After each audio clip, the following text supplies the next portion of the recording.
اعوذ باللہ من الشیطان الرجیم بسم اللہ الرحمن الرحیم الحمد للہ رب العالمین الرحمن الرحیم مالک یوم الدین ایاک نعبد و ایاک نستعین اہدنا الصراط المستقیم صراط الذین انعمت علیہم غیر المغضوب علیہم ولا الضالین آمین۔ قرآن کریم په اعتبار د فهم سره منقسم دی څلورو حصو ته، یعنی قرآن کریم چې دی هغه څلورو حصو ته تقسیم شوی دی۔ اوله حصہ د سوره فاتحه نه در سوره انعام پورې ده، په دې کې مقصدی مسله دا بیانوي چې خالق لکل شین هو الله، پیدا کون کے د هر یو شی هغه الله تعالی دی۔ په دې حصہ کې 15 سورتونه دي۔ دویمه حصہ د سوره انعام نه تر سوره کهف پورې ده، په دې کې مقصدی مسله دا بیانوي چې مربی لکل شین هو الله، پالون کے د هر شی یو الله دی۔ او په دې حصہ کې 12 سورتونه دي۔ درېمه حصہ د سوره کهف نه تر سوره سبا پورې ده، په دې کې مقصدی مسله دا بیانوي چې مبارک فی کل شین هو الله، برکت اچون کے په هر یو څیز کې الله دی۔ په دې حصہ کې 14 سورتونه دي۔ څلورمه حصہ د سوره سبا نه تر آخره پورې ده، په دې کې 2 مقصدی مسئلے بیانوي، یو اثبات د قیامت، دویم نفی د شفاعت قهری۔ او په دې حصہ کې 80 سورتونه دي۔ هر حصہ شروع کیږي په الحمدللہ سره، او په آخره حصہ کې 2 سورتونه په الحمدللہ سره شروع کوي، یو سوره سبا او دویم سوره فاطر، ځکه چې په دې کې مقصدی مسئلے هم 2 ذکر کئی، او مقصدی مسئلے پا کے 2 ذکر دی۔ اس بات د قیامت مطلب دا ہے چې قیامت ثابتی دا غی عذاب او ثواب ثابتی دا آخرت۔ دویم منگوی چې پا دے کے نفی د شفاعت قهری دا، یعنی پا اللہ باندې سوک پا زور سفارش نشی کولے، لکه بعض خلق ہوئی چې زما پلان کې بابا با مال پا زور سفارشو کی، او پلان کې به مال په زور دا کارو کی، نو په زور په دنیا کې کار کیږي چې په تاڼه او تحصیل کې وکې، خو لیکن په آخرت کې د الله سره زور نه چلیږي، بیا قانون صرف د یو الله دی او د الله خوښه د چار څه کوي۔ دا خلاصه د قرآن کریم۔ د هر صورت په ابتدا کې 15 خبرې پیژندل ضروری دي، چې کله صورت شروع کیږي نو په هغې کې مونږ 15 خبرې اول بیانو، بیا به د صورت تفسیر او داغه ترجمه ذکر کو۔ یو پاغه کې ربط د صورت ته، یعنی تړون د صورت چې د بل صورت سره د صورت سره تړون دی، نو ربط د صورت۔ دویم دعوه د صورت، دعوه د صورت یعنی چې په دې کې موضوع څه ذکر کیږي او په دې کې څه ذکر دی په دې صورت کې۔ دریم خلاصہ یا تقسیم د صورت مضامین خپلو ته، چې خلاصه د هغې مختصر الفاظو کې ذکر شي، د هغې هغه نچوړ ذکر شي۔ څلورم مشکلات د صورت او د هغې حل، یعنی چې قرآن کریم کې څه، یعنی په دې صورت کې څه مشکل دي د هغه به ذکر کوو او د هغې حل به ذکر کوو۔ 5م نمبر امتیازات د صورت په ذکر کوو۔ امتیازات مطلب دا چې دا صورت په څه باندې ممتاز دی د بل صورت نه، یعنی ممتاز مطلب دا چې په څه باندې بدل شوی دی، یعنی د دې او د دې بل صورت په منځ کې څه امتیاز دی۔ نو سوره فاتحه مکی صورت ته، په نزول کې 5م صورت ته، یعنی نازل شوی دی 5م نمبر، په وحی کې 5م نمبر نازل شوی، او نازل شوی دی بعد د سوره مدثر نه، او په ترتیب مصحفی کې اول صورت ته۔ د مصحف نه مراد دا قرآن کریم دی کوم چې زمونږ مخې ته پروت دی، نو په دې کې دا اول نمبر صورت ته۔ دعوه د صورت العبادت لله وحده، عبادت په صرف د الله کو چې کیو دی ماخذ د دې په دې صورت کې څه دی یعنی د څه نه راایستی چې عبادت په صرف د الله کو نو ایاک نعبد و ایاک نستعین دا ماخذ دی د دې نه چې عبادت په صرف د الله کو د هغه نه مدد غواړو سوره فاتحه نه مخکې بل صورت نشته نو ځکه ربط د دې هم نشته او حاجت وتم نشته ځکه چې مخکې صورت نشته او وجود تقدیم د سوره فاتحه په نورو سورتونو باندې یعنی سو وجه چې سوره فاتحه په دې ټول قرآن کې را مخکې کړه او نور قرآن کریم وروسته کو د دې یو څو وجې بیانو اوله وجه ټول قرآن کریم په اعتبار د فهم سره منقسم دی څلورو حصو ته یعنی قرآن کریم په اعتبار د فهم سره تقسیم شوی دی څلورو حصو ته کوم چې مخکې مونږ ووی او په دې کې څلور مقصدی مضامین بیانېږي په سوره فاتحه کې نو په سوره فاتحه کې څلور واړه حصو ته اشاره ده په الحمدلله کې اشاره ده اوله حصې ته ځکه په اوله حصه کې خالق لکل شیء هو الله دا بیانېږي او په رب العالمین کې اشاره ده دویمې حصې ته الرحمن الرحیم کې اشاره ده درېمې حصې ته او په مالک یوم الدین کې اشاره ده څلورمې حصې ته گویا دا صورت اجمال شو نور قرآن کریم یہ تفصیل شو او اجمال مقدمی په تفصیل باندې یعنی اجمال مخکې وي په تفصیل باندې یعنی مخکې خلق مختصر خبرو کې او بیا چې څوک تپوس کوي نو د هغې پوره وضاحت کوي نو مختصر مسله چې دا اولی او بیا تفصیل ورپسې نو دا سوره فاتحه اجمال او نور قرآن کریم ول تفصیل دی نو ځکه دا سوره فاتحه په نور قرآن کریم باندې مخکې کړه دویمه وجه د تقدیم د سوره فاتحه په ټول قرآن کریم باندې دا ده چې سوره فاتحه ځکه مخکې کړه په نور قرآن کریم باندې چې قرآن کریم کې څلور څیزونه ذکر کیږي اسماء الله صفات الله احکام الله وعد وعید نو دلته دا څلور واړه ذکر دي د الحمد نه تر مالک یوم الدین پورې اسماء د الله او صفات د الله ذکر دي او په ایاک نعبد و ایاک نستعین کې احکام د الله ذکر دي او په انعمت علیہم کې وعد ذکر دی او په غیر المغضوب علیہم کې وعید ذکر دی نو د دې وجې نه سوره فاتحه مخکې کړه په نور قرآن باندې درېمه وجه د تقدیم ابن عباس رضی الله تعالی عنہ وی د ټول آسمانی کتابونو خلاصه په قرآن کریم کې ده کم چې مونږ ذکر کړیو چې 104 کتابونه دي آسمانی نو د دې ټولو خلاصه په قرآن کریم کې ده او د قرآن کریم خلاصه په حوامیم سبعو کې ده او د حوامیم سبعو خلاصه په فاعبد الله مخلصین له الدین کې ده او د دې خلاصه په سوره فاتحه کې ده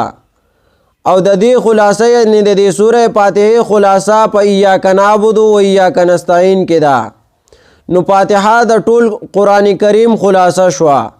نو ځکه دا مخکې کړه په نور قرآن کریم باندې څلورمه وجه څلورمه وجه د تقدیم په ټول قرآن کریم کې دا سوره فاتحه ځکه مخکې کړه په ټول قرآن کریم ځکه چې ټول قرآن کریم کې اته مسلې ذکر کی څلور د اصولو نه دي چې توحید رسالت صداقت الکتاب ایمان بالآخرت ده او څلور د مبداتو نه دي اول جهاد دویم انفاق دریم تنظیم څلورم ادب نو دا اته واړه په سوره فاتحه کې ذکر دي لہذا سوره فاتحه اجمال شو باقی قرآن کریم یہ تفصیل شو او اجمال مقدم یعنی مخکې وي په تفصیل باندې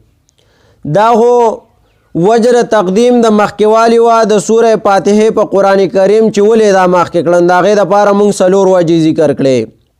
چې بیا ستاسو ذهن کې او څوک ته نه تپوس وکړي چې بیا تاسو ته یادي وس خلاصه او تقسیم د سوره فاتحه سوره فاتحه منقسم ده دریو حصو ته یعنی دا سورت منقسم ده دریو حصو ته یعنی تقسیم کړی ده دریو حصو ته اوله حصہ تر مالک یوم الدین پورې ده په دې کې خالص حقوق الله بیانېږي یعنی حقوق د الله بیانې دویمه حصہ تر اهدنا پورې ده. په دې کې ها حقوق ذکر کوي چې مشترک دي د الله او د مخلوق په منځ کې، یعنی د الله او د مخلوق د دواړو لپاره چې کوم حقوق راغلي دي هغه دواړه ذکر دي. درېمه حصہ د اهدنا نه تر اخره پورې ده. په دې کې حقوق د بندګانو ذکر کوي او تقسیم د خلکو کوي دریو قسمونو ته. دریو قسمونو ته څنګه تقسیم کوي چې منعم علیهم دي، مغضوب علیهم دي او ضالین دي. نو د آخره حصہ دریو دا ته تقسیم کړه چې دغه درې خلق ته د مخلوق په باره کې ده. دارنګې په صورت کې درې طریقې د دعا ښیي، یعنی په صورت کې طریقه د دعا دا ده، یعنی غوښتل به د الله نه څنګه کوي چې د چا نه څه شی غواړي نو اول به د هغه صفت کوي، چې د هغه صفت وکړي نو بیا به ترې غواړي، بیا به د ځان عجز ښکاره کوي چې زما ګوره دغه څیز ته ضرورت دی، او بیا به خپل مقصد او خواست وړاندې کوي چې زما مقصد او درخواست دا دی. دغه شان ته که د الله نه غواړي نو اول به د الله صفت بیانوي، لکه د الحمد نه تر مالک یوم الدین پورې. بیا د خپل ځان عجز به ښکاره کوي، لکه د ایاک نعبد و ایاک نستعین، او بیا به خپل حاجت وړاندې کوي، لکه اهدنا الصراط المستقیم. طریقه د دعا د تو خوا چې دعا به څنګه غواړي نو سوره فاتحه کې تا ته ټول وي چې اول د الله صفت وکړه، بیا خپل حاجت خپل عجز وړاندې کا او بیا خپل حاجت وړاندې کا. لکه ته چا نه څه شی غواړي او د هغه کره ورشي، لکه یو زنانه د بلې زنانه نه کالی غواړي، وی چې زه د پلانکي دي کره خادی لزم او ماله کالی راکا، نو لاړه شي نو لاول د هغې د کالي صفت وکړه چې ستا را کالي خو داسې ښکلی دی او داسې ښکلی دی او تاله خو یې دا شیز ډېر ښکلی جوړ کړی دی. بیا داسې کار وکړه چې خپل عجز ورته وړاندې کا، یاره زما خاوند غریب دی او دغه دی مونږ دا کالي مالي نه شو کولی، غریبي ده او تاسو ماشاءالله مالدار یې، نو د هغه صفت ته بیان کو، بیا دې پسې خپل عجز بیان کو چې مونږ غریبانان یو، زمونږ دوره وس نه رسي. اوس ورته خپل خواست وړاندې کا چې یاره زه د پلانکي دي کره واده لزم او غم دی یا خادي ده او ماله د خپل کالی راکا. نو هغه به وایي چې زما یې دوره صفت وکړه او خپل یې دوره سپکاوی بیان کو، راشه اوس یې وله ورکه. اوس ګرانه ده چې دا کالی ستا نه مني کي، کالی ګوره د ټولو نه ګران څیز دی. دغسې بل څه شی چې هم ته چا نه غواړې دا اول غوښتل د الله چې د الله نه څه شی غواړې نو اول به د هغه صفت کوي، بیا به چې دی نو خپل عجز وړاندې کوي عاجزي، او بیا به هغه څیز طلب دی کوي چې ماله دا څیز راکا. نو دغسې د مخلوق نه چې هم غواړي لومبی د هغه صفت، بیا خپل عجز او بیا به مقصد وړاندې کوي. اوس بل به مونږ ذکر کوو امتیازات د صورت. نو اول سوره فاتحه ممتاز ده د نورو صورتونو نه په طریقې د ښودلو د دعا باندې، چې طریقه د دعا یې درته پکې وښوه چې دعا به داسې غواړي د الله نه. دویم صورت ممتاز ده په خلاصة القرآن باندې، چې دا د ټول قرآن کریم خلاصه ده. دریم صورت ممتاز ده په تقسیم د خلکو دریو قسمونو ته اجمالاً، چې د خلکو قسمونه اجمالاً درې ذکر کړو. نو دغه اجمال شو، نو دا ټول سی چلو کو اجمال تعالی ذکر کو. اوس مونږ د دې صورت نمونه ذکر کو. دا صورت چې ده دا ولې د دې صورت ډیر نمونه دي، نو هغه نمونه زده کول او هغه ذهن ته راوستل لازمي دي. ځکه مونږ ویلو چې د کوم څیز نمونه ډیر د هغې کارم ډیر غټي او د اسم اثر په مسما باندې، نو دا صورت چې ده نو ډیر ښه صورت دی. د دې ډیر زیات نمونه دي، مونږ یو څو ذکر کوو. د سوره فاتحه اول نوم سوره فاتحه ده، کم چې قرآن کریم د پاسه لیکل شوی ده. دویم سورة الحمد، دویم سوره صلات، څلورم سوره نور، پنځم سوره اعظم السوره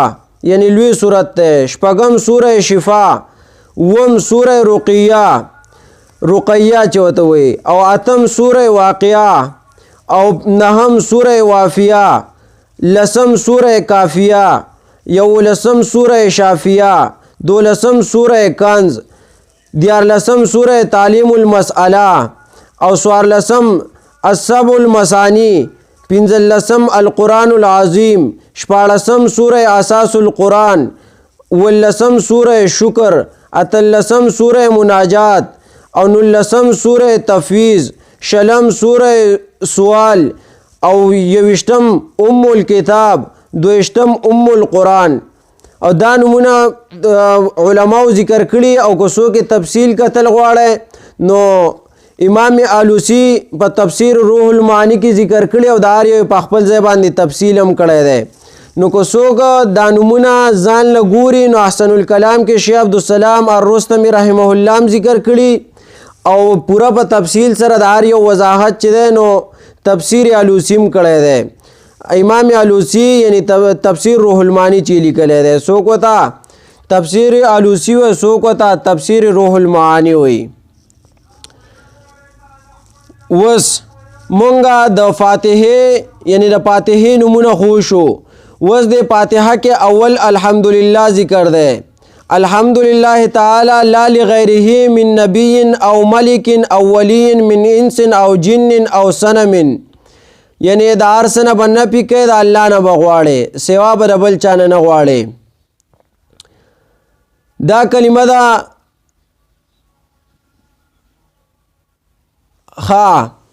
نو دا کلمه په 5 سورتونو کې په اول کې ذکر ده، لکه سورہ انعام، سورہ کاف، سورہ سبا او سورہ فاتر کې. دارنګې وس مونږه بیا شروع کو په تفسیر او په لفظي ترجمه د سورہ فاتحه. خو اول حمد ذکر دی په دې کې، اول بسم الله وایو بیا د حمد خبره کو. بسم الله الرحمن الرحیم، بسم الله الرحمن الرحیم. خاص په نوم د الله تعالی امداد غواړو په شروع کولو کې چې رحمان او رحیم دی. دا یو معنا شیخ عبدالسلام رحمه الله په خپل تفسیر کې کړی ده. دویمه معنا مونږ کو د ترکیب په لحاظ باندې، بعضې ملګري پې پوهیږي. بسم الله الرحمن الرحیم، خاص په امداد د نوم د الله چې عام مهربانۍ والا دی او خاص رحم کوونکی دی. شروع کو کله چې یو سړی ترکیب د بسم الله کوي نو معنی به داسې کوي. اوس زمونږ عام رواج او عام معاشره کې چې کومه معنی کېږي مونږ هغه کوو. بسم الله الرحمن الرحیم، شروع کوم په نوم د الله تعالی چې عام مهربانۍ والا دی او خاص رحم کوونکی دی. دا عامه معنی ده. دا دوه معنی مونږ ځکه نورې وکړې چې د چا اشکال چې هغه اشکال د پشي. اوس بله معنی زه کوم، ما د خپل استاذ محترم شیخ القرآن والحدیث حضرت العلامه مولانا امداد الحق صاحب نه اورېدلې ده. هغه د بسم الله تفصیلی معنی کوي او شیخ عبدالسلام صاحب بم داسې کوله. بسم الله الرحمن الرحیم، په نوم د هغه الله چې ډېر لوی بادشاه دی، بندګي صرف د هغه حق دی، رحمان دی، عام کړی دی، عام کړي دي دوه نعمتونه چې ایجاد او ابقا دی. دې ټولو خلکو ته که لاندې خلک دی، که باندې خلک دی، که ادنا دي، که اقصا دي، رحیم دی، خاص کړي دي د دوی د منځ نه دوستان په خپل رضا او په خپل خاص نعمتونو سره. دا شیخ د شوي چې کم دی، کم شیخ امداد الحق، هغه داسې معنی کوي تفصیلی، نوره مختصر د عامه معنی ده مونږ او تاسو چې کوو. خو لیکن دې دپاره کوو چې د چا اشکال پاتې نشي او ذهن ته راشي. الحمدلله رب العالمین، ټول صفتونه د اولوهیت خاص الله لره دي. رب العالمین چې پالنه کوونکی د ټول عالم دی. دا معنی مونږ ځکه کوو دا به یاد ساتو چې الحمدلله ټول صفتونه د اولوهیت خاص الله لره دي چې اشکال د پشي. اشکال په دې ځای کې دا راځي چې داسې معنی ته وکړي چې الحمدلله ټول صفتونه د خدای توب خاص الله لره دي. معنی کې اشکال پیدا شو، نو چې اشکال پیدا شو بل به په اعتراض کوي چې خدای خو دا ټیک نه دی خدای ویل. نو اشکال راځي اگر چې معنی ټیک د څه اشکال پکې نشته، خو بعضې ملګري پې بیا اعتراض کوي، وی چې خدای ویل ټیک نه دی. نو مونږ وایو ځه ستا معنی به وکړو، د اشکال نه پاکه معنی به وکړو. دا معنی به یاد ساتو چې سبا د باندې څوک اعتراض نه کوي. نو داسې به وایي الحمدلله ټول صفتونه د اولوهیت خاص الله لره دي. رب العالمین چې پالنه کوونکی د ټول عالم دی. داسې معنی به کوي. وس حمد څه ته ویل کېږي؟ د حمد لغوي معنا په عربی کې الحمدو کې چې کوم حمد د الف لام ته لرې کې که نه نو حمد شو، دا حمد د الله صفت دی. نو عربی کې د حمد لغوي معنا ده الثناء الجمیل بالجمیل الاختیاری، دا په عربی کې ده. اوس په پارسی کې د حمد لغوي معنا په پارسی کې علما داسې کوي ستودن ستایش کردن، او په پښتو کې مونږ معنا کوو ستاینه کولو. نو ستاینه کول دا د الله دی، او په اصطلاح کې په پښتو کې مونږ وایو چې په اصطلاح کې حمد څه ته ویل کېږي؟ ستاینه کول د الله تعالی په هغه اسماء او صفاتو سره عقیدتن قولا او عملا. نو ته به د الله صفت کوي خو قول به دې هم دی او عقیده به دې هم دی او عمل به دې هم دی، د هغې نه وروسته به بیا دا معنی کوي. اوس بعضې ملګرو دپاره مونږ یو ټکی دی کې وایو چې الحمد راغلی دی، دا څنګه او اول څنګه او بیا څنګه شو؟ اوس الحمدو ته څنګه راغی؟ الحمدو اصل کې حمدونو یعنی الف لام پې نو تنوین پې راغلی و، دوه ضمې یعنی دوه پیشونه پې راغلی و، بیا دا په وزن د فعلون باندې راغلی و چې هم چو د دې راتو د باب د سمعون نه، دا صیغه د اسم مصدر ثلاثي مجرد د صحیح اسباب سمع یسمعونه. نو په دې باندې چې تنوین راله نو نون تنوین او نون تثنیه والا قانون په دې کې ولګېدو، نو تنوین ته وغورځېد او الف لام پې داخل شو. نو څه شی شو چې الف لام پې داخل شو نو تنوین ته وغورځېدو د نون تثنیه او د نون تنوین د قانون د وجې نه، ځکه چې قانون وجوبي دی آلریډي یعنی په خپله لګېدلی دی. نو د حمدون نه څه کو؟ الحمدو کو. نو اصل ماده د دی الحمدو چې دی نو حمدون ده. الحمدلله الحمدلله ټول صفتونه د اولوهیت خاص الله لره دي، رب العالمین چې پالنه کوونکی د ټول عالم دی. رب العالمین رب په اصل کې رب بونو په وزن د فعلون باندې چې دا نصرون دی، په همچو نصرون د دی راځي. سیاه اسم مصدر دی ثلاثي مجرد مضاعف ثلاثي د باب نصر ینصرونه، جاری شوی دی په دې کې قوانین ادغام المتجانسین والا او نون تثنیه والا، نون تنوین او نون تثنیه والا. نو رب بن چې متجانسین والا قانون پکې ولګي نو رب بن شو، او نون تثنیه والا قانون چې پکې ولګي نو بیا دو اضافت ته وجه نه الف لام او تنوین لاړو نو رب العالمین شو، نو کسره پې راله، ځکه اذا حرک بالکسره نو دلته پې کسره راله نو رب العالمین شو. نو اصل کې څو رب بنو، نو رب العالمین چې پالنه کوونکی د ټول عالم دی. الرحمن الرحیم چې عام مهربانۍ والا دی او خاص رحم کوونکی دی. عام مهربانۍ په دنیا کې لوی وړو کې لا مالدار غریب لا کافر او مسلمان لا غیر مسلم علاوه چاله چې دی نو رزق ورکوي. دا صیغې د مبالغې دي دواړه د باب عالمه یعلمونه، نو ځکه دا صیغې د مبالغې رالی د باب دغې نه رالی رحمه یرحمونه، دواړه صیغې د مبالغې دي، یعنی په دنیا کې هم دا چا سره ښه دی او په آخرت کې بیا خاص رحم دی د مسلمانانو دپاره. الرحمن الرحیم عام مهربانۍ والا دی او خاص رحم کوونکی دی. مالک یوم الدین اختیارمند د ورځې د بدلې دی، یعنی ورځ د بدلې څه ده؟ ورځ د جزا ده چې ورځ د قیامت ته. مالک یوم الدین مالک په اصل کې مالکونو په وزن د فاعلون چې هم چو د دې راتو ضاربونو، سیاه د واحد مذکر اسم فاعل د ثلاثي مجرد اسباب ضربه یضربونه، جاری شوی دی په دې کې قوانین د نون تثنیه والا او نون تنوین والا، بل قانون په دې کې لګېدلی اسم فاعل والا. نو د مالکون نه مالکی جوړ کړی دی څه خو د اضافت د وجې نه، ځکه نون تنوین او نون تثنیه چې قانون پکې ولګېدو نو په دې باندې الف لام داخلېده او تنوین ته غورځېده چې مالکونو، نو هغه د اضافت د وجې نه الف لام او تنوین دواړه غورځېدو. نو مالک یوم الدین اختیارمند د ورځې د بدلې دی، یعنی د ورځې د جزا دی. الدین په اصل کې دینونو الدین په دې کې راغلی یوم الدین په اصل کې دینونو د باب ضربنا اسم مصدر دی چې په دې باندې الف لام داخل شوي الدین ته جوړ شوی دی چې په اصل کې دینونو چې الف لام په داخل شو نو تنوین ته نه وغورځېدو او دال زال زا والا قانون پکې لګېدلی دی نو دال بیا په دال کې مدغم شوی دی یعنی الدینو نو لام نه دال جوړ شو بیا دال په دال کې مدغم شو نو الدین ته جوړ شو او د مضاف الیه د وجه نه ولا جرم ورکړی دی چې الدین دی نو جاری شوی دی په دې کې قوانین نون تثنیه او نون تنوین او نون تثنیه والا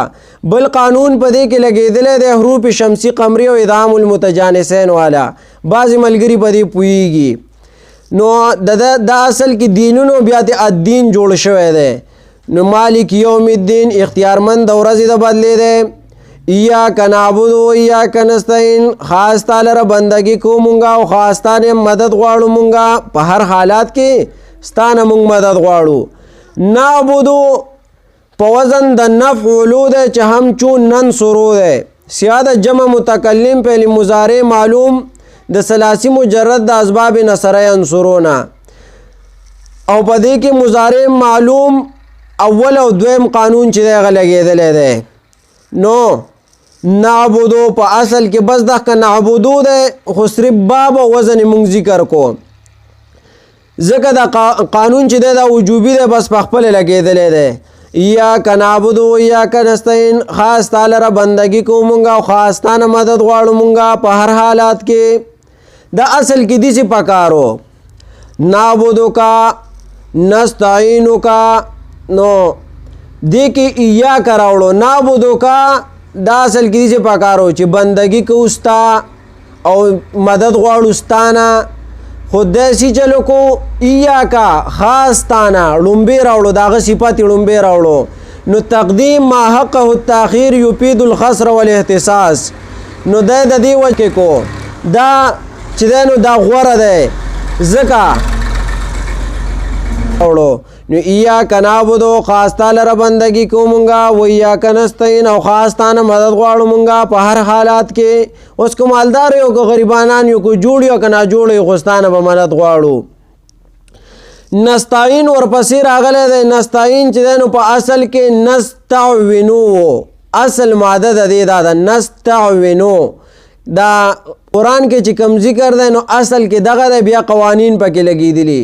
نو اصل کې نستعینو په وزن د نستفعلو باندې چې هم چو د دې راتو نستخرجو صيغه د جمع متکلم فعل مضارع معلوم د ثلاثی مزید فيه اجوب واوینا د باب استفعال نه نو بیا پکې تعلیل شوی دی و باندې کسره سوا ثقیل و یعنی درنه و په نو هغه نقل کړه دی عین ته چې نستعینو ځکه چې د عین هو ساکینو نو نستعین شو نستعینو نو بیا چې دی و ساکینو نو و ساکن ما قبل مقصور نو هغه د و د میعادون والا قانون په وجه باندې وغورځېدو نو نستعینو ته جوړ شو اوس په دې کې قوانین لګېدلي دي قوانین یقول تقول والا میعادون والا مضارع معلوم لومبی او دویمو نو دا پکې لګېدلي دي او بلو په دې کې دوه قرات ویل کېږي نو دا نستعینو نستعینو جوړ شو نو نستعینو په و باندې دا زیر چې دا درونو نو نقل کو دی عین ته بیا چې دی نو دا و ساکن راغی او ما قبل تی مکسورو نو دا چې دا په یا سره بدل شو نو نستعینو ته جوړ شو وس په دې کې چې بل قانون ولګی لکه خلک چې قراتونه کې بل ورځ زمونږه قاری صاحب چې دی قاری عبدالرازق صاحب هغه قراتونه کول سبا شره چې کوله نو هغه دې ځای کې مونږ یو ذکر کوو په دې کې یو قانون دی چې هغه ولګي تعلمو اعلمو نعلمو والا یو قانون دی دا چې پکې ولګي نو د دې نستعینو په ځای باندې بیا نستعینو ویل هم جایز دي واجب دا دی چې ته نستعینو وایې خو چې دغه قانون پکې ولګي دا قانون جوازي دی نو نستعینو ویل پکې بیا جایز دي ایاک نعبدو خاص تا لره بندگی کو مونگا و ایاک نستعین او خاص تانا مدد غواړو مونگا په هر حالات کې چې نو مونږ ستانه مدد غواړو. اهدنا الصراط المستقیم کلک کې مونږه پلارا نیغا یعنی کلک کې مونږه پلارا نیغا باندې یا خلک کوئی کلک کې مونږه پلارا برابر باندې نو لاره برابر څه شي دغه قرآن دی.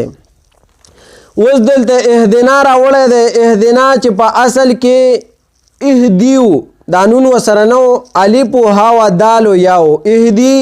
چې په وزن د افعل باندې و چې هم چود دې راتو اضربو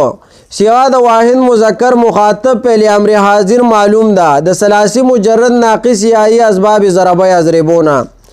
نو پدې کې امر حاضر معلوم والا قانون چې پکې ولګید نو آخری حرف علت د دې قانون په وجه باندې څه شو هغه ورزیدو نو اهدی شو او په آخر کې وسره نا ضمیر منصوب متصل ولګید نو اهدنا شو نو سیوګو اهدنا ته جوړ کو د اهدینا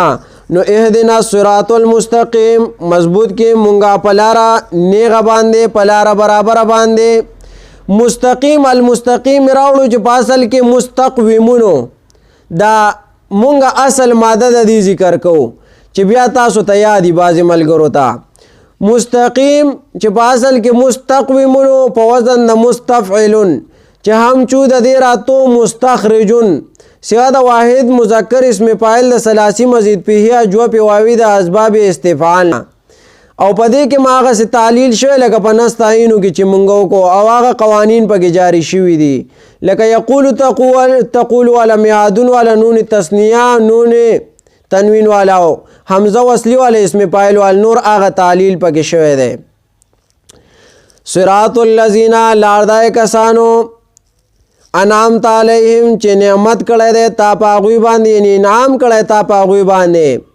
صراط الذین لاردای کسانو انعامت علیہم چې تا انعام کړی په هغوی باندې انعام ته راوړو انعام ته په وزن د افعال ته چې هم چود دې راتو اکرم تا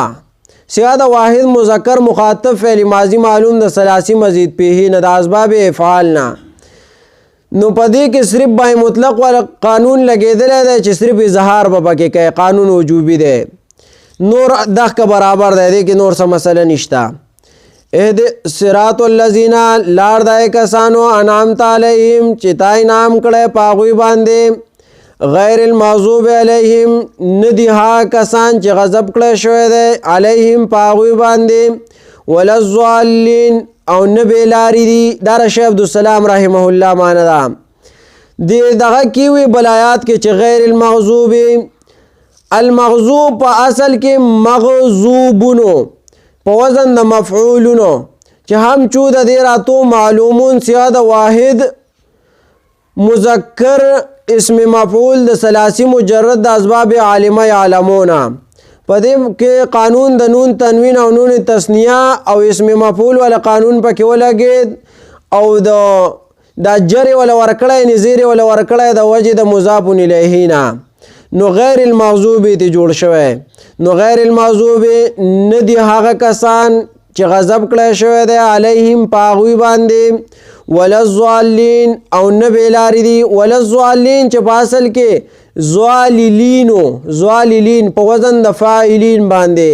چې هم چود دې راتو ضاربین سوا د جمع مذکر سالم اسم فاعل د ثلاثی مجرد مضاعف ثلاثی د اسباب ضربه یضربونا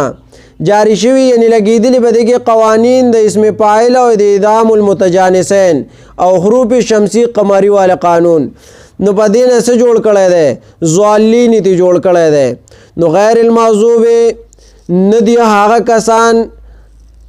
چې غضب کړی شوی دی علیهم په هغوی باندې ولا الضالین او نه بېلارې دي او مل بله معنی زمونږ مولان کې بعضې ملګري کوي چې صراط الذین لاردای کسانو انعامت علیهم چې تا انعام کړی دی په هغوی باندې غیر المغضوب چې نه دی غضب کړی شوی علیهم په هغوی باندې ولا الضالین او نه لار د ګمراهانو